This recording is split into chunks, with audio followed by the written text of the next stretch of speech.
প্রাথমিক শিক্ষায় সঙ্গীত ও শারীরিক শিক্ষার শিক্ষক পদ বাতিল করার প্রতিবাদে সরব নানা শ্রেণী পেশার মানুষ।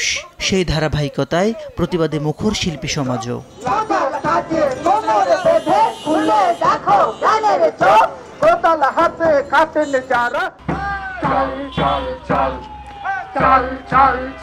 শনিবার বিকেলে কেন্দ্রীয় শহীদ মিনার থেকে গুলিস্তান 0 পয়েন্টে অবস্থিত শহীদ নূর হোসেন চত্বর পর্যন্ত গান, কবিতা আর বক্তব্যে মুখর হয়ে র্যালি করেছে শিল্পী সমাজ।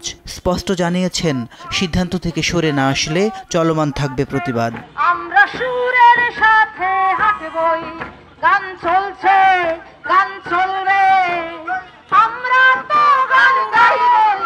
আজকের এই মিছিলে গানে গানে প্রতিবাদ গড়ে তোলেন সঙ্গীত শিল্পী শায়ান, কৃষ্ণকলি, বিথি ঘোষ সহ শিল্পী সমাজের এক ঝাঁক প্রতিনিধি। নানান প্ল্যাকার্ড হাতে তারা প্রতিবাদী কণ্ঠস্বর হয়ে হাজির হন ব্যস্ত রাজপথে। যে আমাদের গানের উপর আক্রমণ এসছে, এটা আপনারা দূর করবেন, অতি সত্বর দূর করবেন, এবং আমাদের দেশের শিশুরা গান চর্চা করবে, ছবি আঁকবে, কবিতা পড়বে, তারা শরীর চর্চা করবে, একটা সুন্দর মানব জাতিতে আমরা থাকবো, পরিণত হব।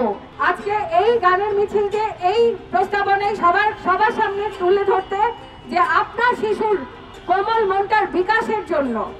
এমন তো নয় যে সে গান গাইতে গাইতে একদিন কারার ওই লৌহ কপাট ভেঙে ফেলার সাহস দেখাবে, সেই ভয় বন্ধ করে দেওয়া হচ্ছে। এমন তো নয় যে শিশু বিকলাঙ্গ হয়ে যাচ্ছে, যে শিশু দূরের চিন্তা করতে পারবে না, তার কাঁধের ওপর ছড়ি ঘোরানো যাবে না, এই ভয়ে গান বন্ধ করে দিচ্ছে, শরীর চর্চা বন্ধ করে দিচ্ছে। এ যেন না হয়, এ যেন আপনি বাবা মা হিসাবে, অভিভাবক হিসাবে, বড় ভাই বোন হিসাবে, শিক্ষক হিসাবে এটা হতে দেবেন না। সাধারণ যে ধরনের গান ছিল, তার সাথে সাইনুম শিল্প গোষ্ঠী, কল্যাণ শিল্পী গোষ্ঠী, যারা ইসলামিক গান করেন, তারাও ছিল। তাহলে এটা কোন ধরনের কথা যে আপনারা অভ্যুত্থানে গানের ব্যবহার করবেন, অথচ শিক্ষা থেকে গানকে বাদ দিবেন?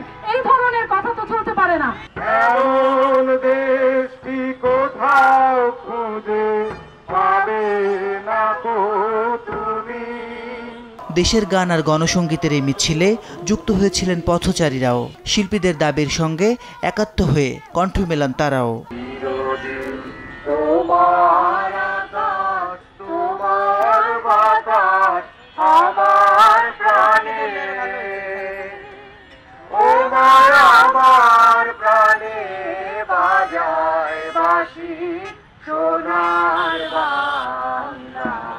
শিল্পের মাধ্যমে মানুষকে জাগ্রত করা ও সমাজে ঘটমান অন্যায়ের বিরুদ্ধে প্রতিবাদ করা নিজেদের দায়িত্ব বলে মনে করেন শিল্পী সমাজ। জাতির যে কোনো বিপদে সংগ্রামে এভাবেই শিল্পীদের শক্ত ও শান্তিপূর্ণ অবস্থান থাকবে বলে দৃঢ় প্রত্যয় সংশ্লিষ্টদের। মাসিদ রনো, সময় সংবাদ, ঢাকা। আমি